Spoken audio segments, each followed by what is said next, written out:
Hello বন্ধুরা, প্রিয়ার কিচেনে সকলকে স্বাগত।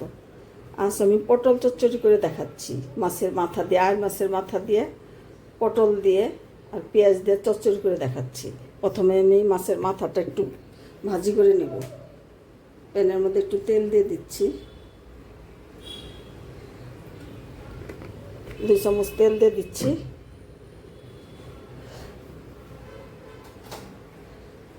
মাছের মাথাটা যে নুন হলুদ দিয়ে আমি ভেজে নেব। বন্ধুরা, আমি ভেজে নিয়ে ফিরে আসছি, দেখতে থাকো। বন্ধুরা, নুন হলুদ দিয়ে মাছের মাথাটা আমি ভাজি করে নিচ্ছি। আর একটু তেল আমি দিয়ে দিচ্ছি। এখন পেঁয়াজটা আর বাদামটা ভাজি করে নেব। অল্প করে তেল দিয়ে দিচ্ছি।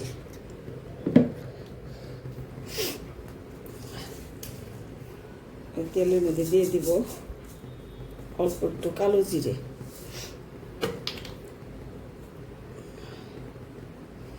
এক চামচ কালো জিরে,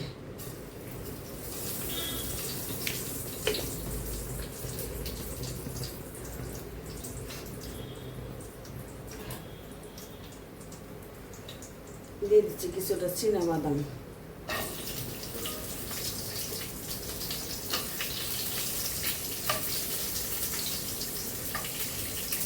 তুলে নিচ্ছি। বাদামটা তুলে নিচ্ছি।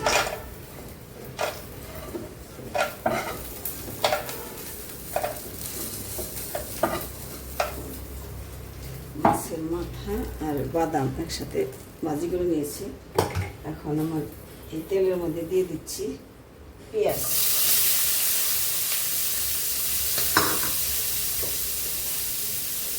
দুটো 3টে পেঁয়াজ, মিডিয়াম সাইজের 3টা পেঁয়াজ।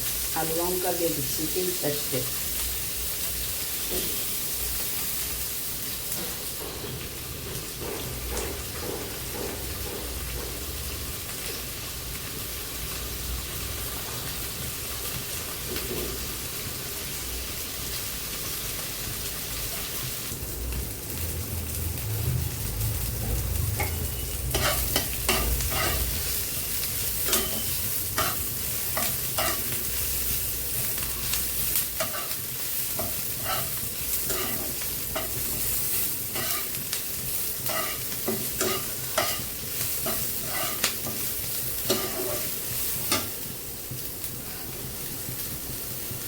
পেঁয়াজটা অনেকটা লাল হয়ে গেছে। এখন আমি আলু কুচিগুলো দিয়ে দেবো। আমি 3টে আলু এখানে এইভাবে কেটে রেখেছি।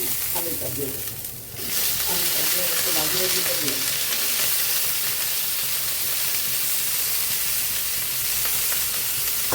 আলুটুকু দিয়ে দিচ্ছি আমি।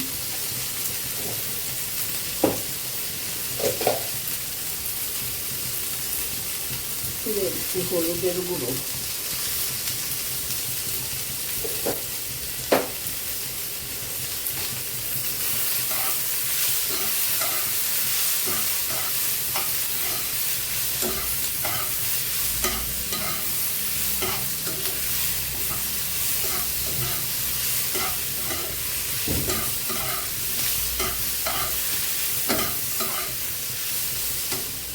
আলু আর পেঁয়াজটা ভালো করে ভাজি করে নিয়ে পটলটা দিয়ে দেবো। কারণ পটলের থেকে জল ছেড়ে দেবো, এর জন্য এটা একদম ভালো করে ভাজি করে নিচ্ছি।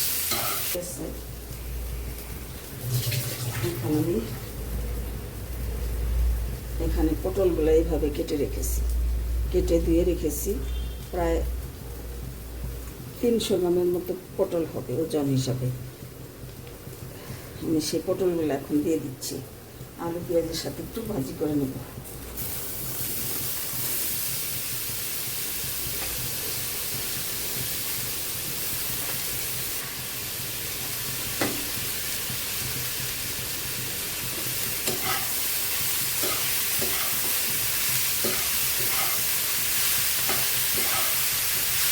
বাদাম ভাজি দিয়ে দিচ্ছি, সেই সাথে মাছের মাথাটাও দিয়ে দিচ্ছি। দিয়ে একটু ঢাকা দিয়ে দিচ্ছি।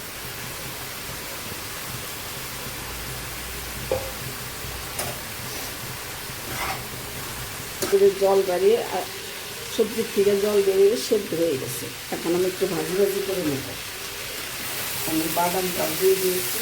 এখন সুন্দর করে একটু লাল করে ভাজি করে তারপরে একটু মশলা দিয়ে দেবো। ভাজা মশলা দিব একটা, লাল লাল করে আমি একটু ভাজি করে দিব পটলটা।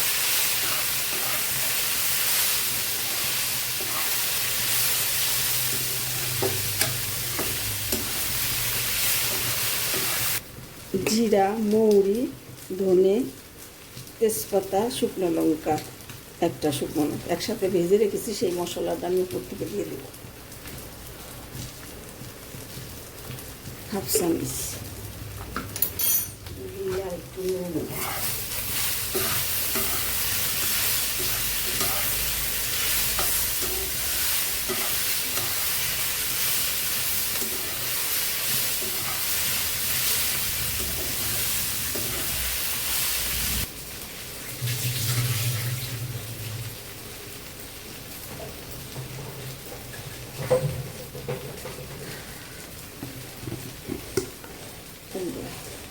সামান্য চিনি আমি উপর থেকে দিয়েছি।